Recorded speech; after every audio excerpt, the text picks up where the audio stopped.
heartless manager won't give me time off to see my dying grandma, so I'd kill her career. Here's what happened. Subscribe to Am I the Jerk on YouTube and hit the bell for notifications. I was just told this story by a friend who doesn't have Reddit. Alright, so my friend, let's call him Jay, is a senior in high school working at a photography studio. Jay is often scheduled 13-hour shifts without a food break at his job, which he doesn't mind because it's good money and he's a hard worker. Jay came home from work on a Wednesday and was told by his mom that his grandmother is on her last leg, and that they're going to see her for what will probably be the last time before she goes this coming Saturday, being 3 days away. Unfortunately, Jay's work schedule was already posted, and he was scheduled to work all day that Saturday. So Jay did what any good employee does. He messaged his manager explaining the situation, and says he needs someone to cover his shift that Saturday as he'll not be coming in. The manager gave him a list of people who weren't working that day for him to text and ask if they can pick up the shift. Jay sends messages out to all of them, and is told by every single employee off that day that they're busy Saturday and can't work. So Jay reaches back out to his manager to let him know that he can't get a cover. Jay is then told by his manager that if he doesn't come in that day, he'll be fired.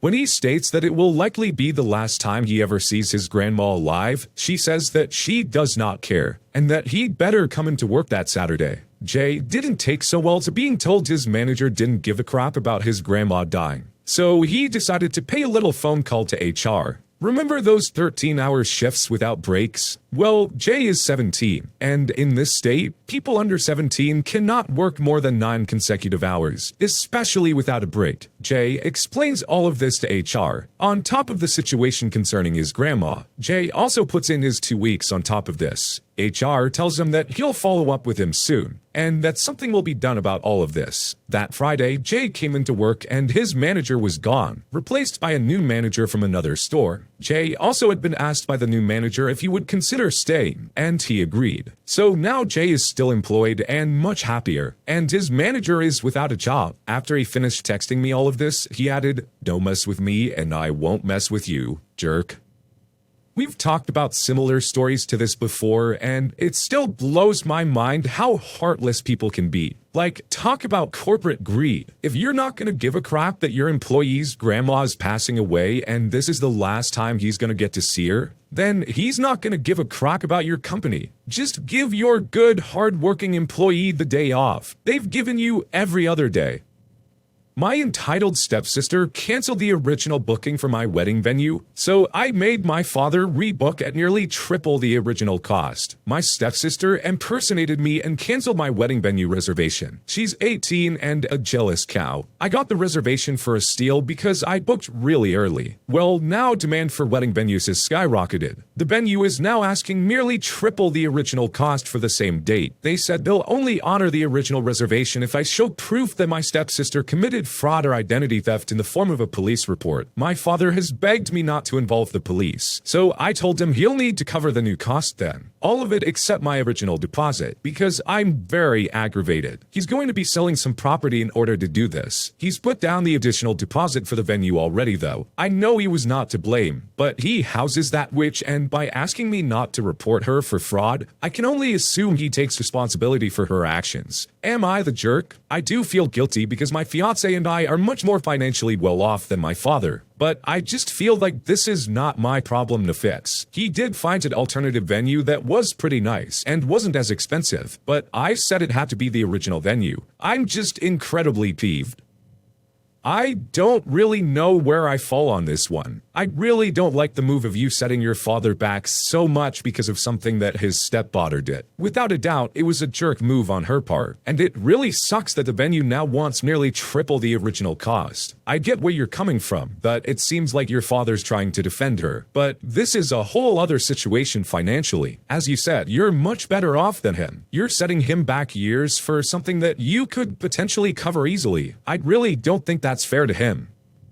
You don't want to take my number off your website? That's fine, I'll just make your lives miserable. A few years ago, after changing jobs, I found myself in a new office with a new phone number. After some orientation, training, and other new hire stuff, I finally get to sit down and do the things. I get my voicemail and answering machine set up the email, and the phone rings. Good morning, Railroad Engineering. Yeah, when can I take the GED test? Sorry, wrong number. Click. Rings again. Seriously, when can I take the GED test? Like I said, wrong number. Bye. This went on for weeks. 15 to 20 calls a day. People screaming at me for not being the Adult Learning Center. One day, an epiphany. This isn't the Adult Learning Center? Nope. Do you know the number? Check Google. I did. This is the number on their website. Oh, really? A little Google foo of my own, and I dig up a few numbers and give them a call. They tell me that they don't maintain their website, and there's nothing they can do about it, and it's not their problem. I'm just gonna have to deal with it. My favorite line of that conversation was, "What are you gonna do about it? I work for the state. You can't do crap. Bye-bye." And you can just imagine that bye-bye just dripped with the condescension that only hubris and decades of Karenhood can muster. Oh, heck no. Let's dance. The next day, good morning, Railroad Engineering. When can I take the GED test? We give that on request. It takes about an hour and a half. Come on down. Oh,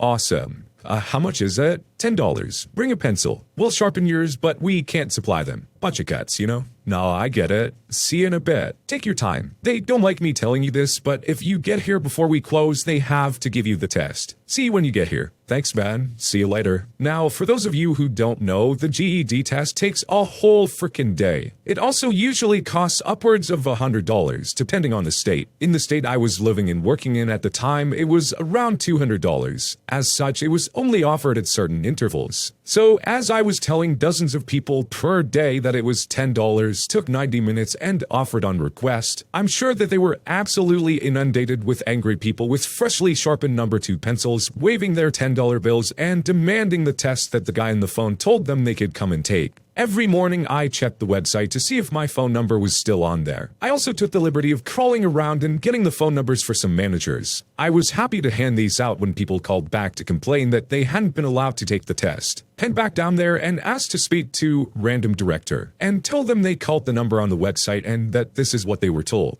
It took them about 6 more weeks to change the website. For some reason, all the managers' numbers disappeared from the website as well. I tried to play nice, jerks. I love the line, "What are you gonna do about it?" Like, I can literally screw you guys over here. Our original poster just proved that quite efficiently. You're giving him all the power by having him direct all of the people that call you. You need to take it off the website. It's for your own benefit. It absolutely 100% is your problem. Maybe not immediately, but you best believe it will be, especially when you're screwing with the guy who has that number.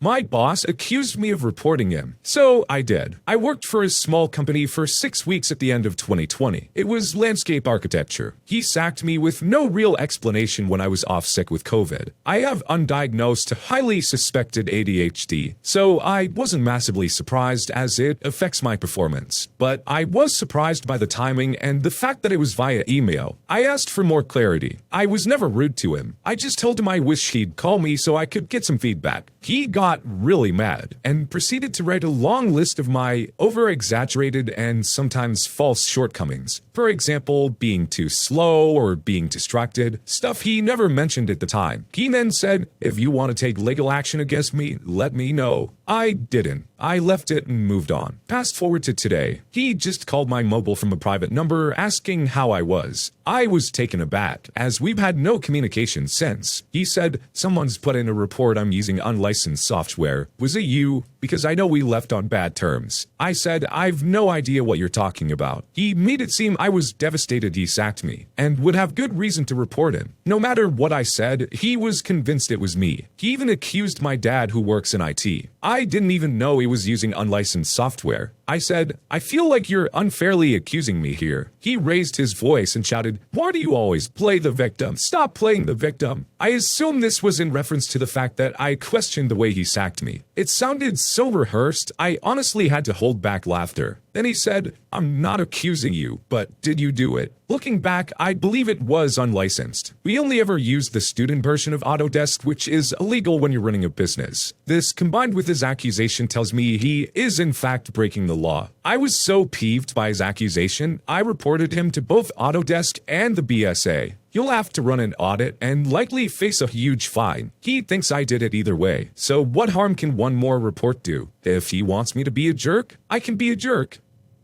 It's not being a jerk to report someone for breaking the law. This guy sounds like a little bit of a doofus, honestly. If you're running a successful company and you have everything going smoothly, pay for your software, this is a stupid thing to get caught on. It's a small fee that you make back multiple times over, and with it paid, you don't have to worry about situations like this. But even if you do think that our original poster reported you, why would you call and threaten them? They're just gonna report you again. You're not making your situation any better.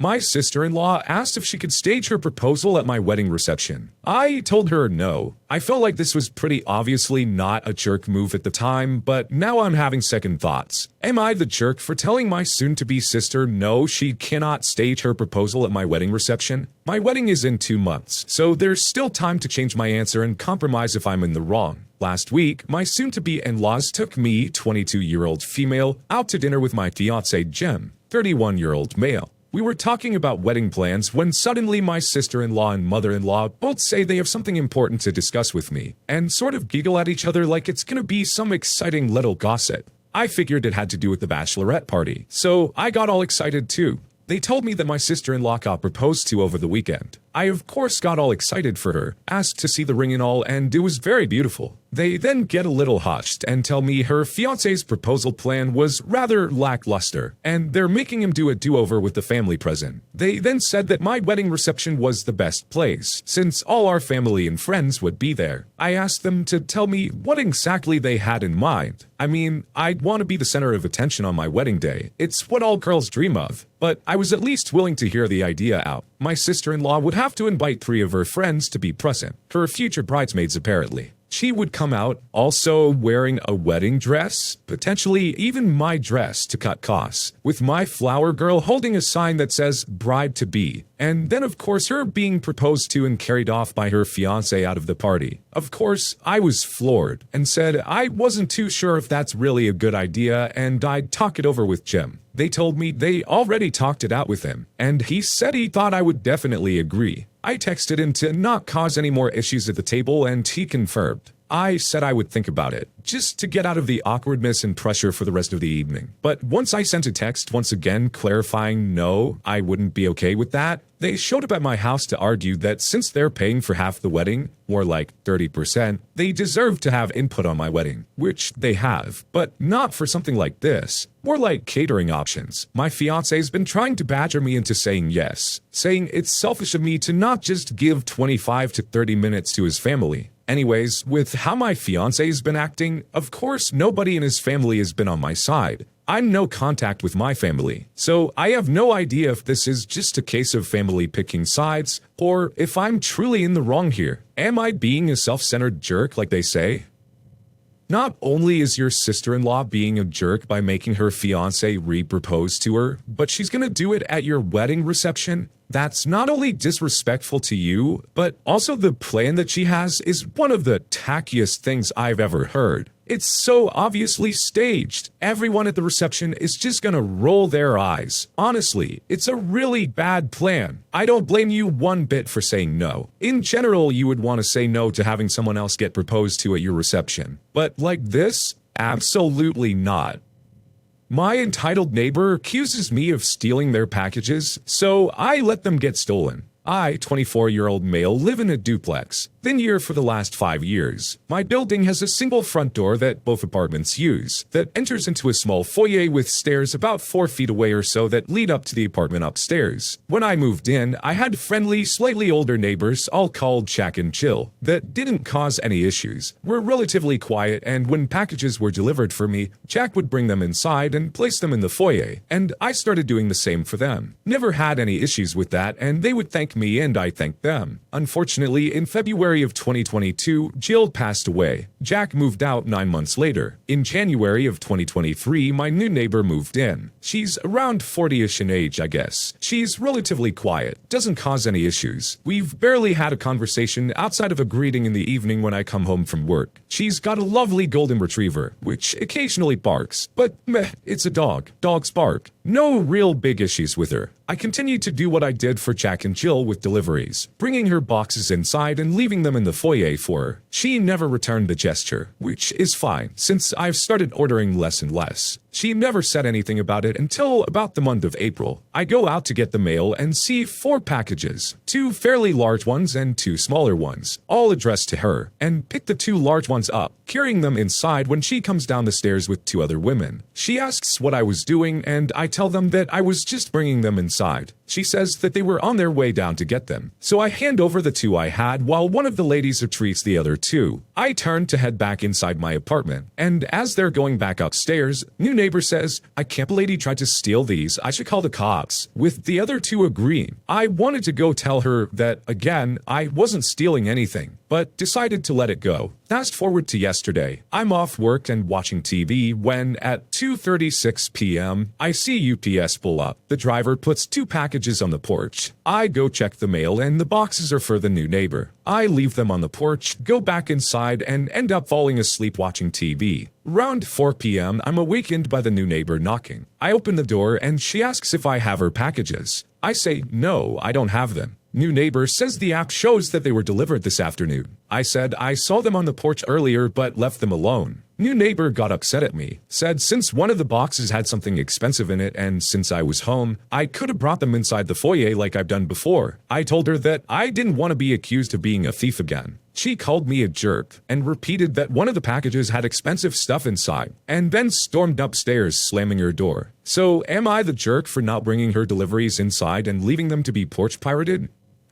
So, couple things about this one really tick me off. For one, she asks why you didn't bring this package in like you did all the others, meaning she knew you weren't stealing anything and were just being a good neighbor and bringing stuff inside. So for her to turn around and accuse you of stealing stuff previously just makes no sense. Second, how are you supposed to know what's in the package? You don't have X-ray vision that can let you see what's in there and know it's expensive and to bring it inside. She just made the assumption that you didn't hear what she said last time. But obviously with you having heard that, you're not going to be doing her any favors regarding her packages. To turn around and call you a jerk after is just nonsensical.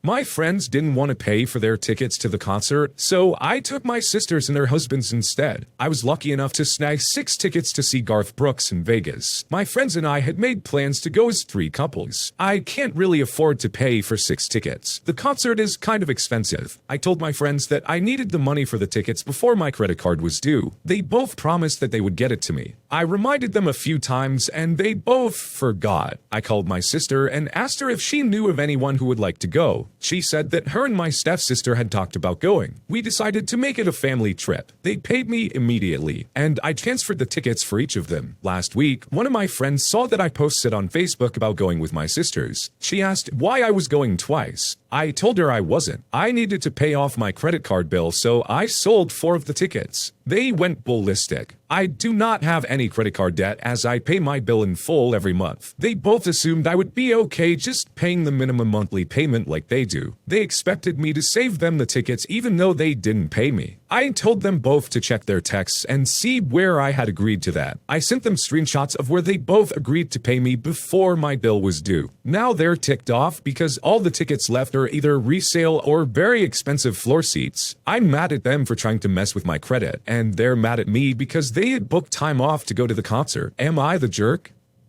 Okay, so you're right, but you're also the jerk. Sometimes the two do go together, and I think this is one of those cases. I get where you're coming from, that you feel your friends screwed you over, and that you don't really owe them any explanation. But they are your friends, and you guys had planned this very special day. At the very least, I feel like you should have made them aware that if they don't pay you right now, you're giving the tickets to someone else. At least give them the opportunity to do right. Instead, you really just kind of left them hanging, and the fact that they had to find out through a Facebook post only adds to that.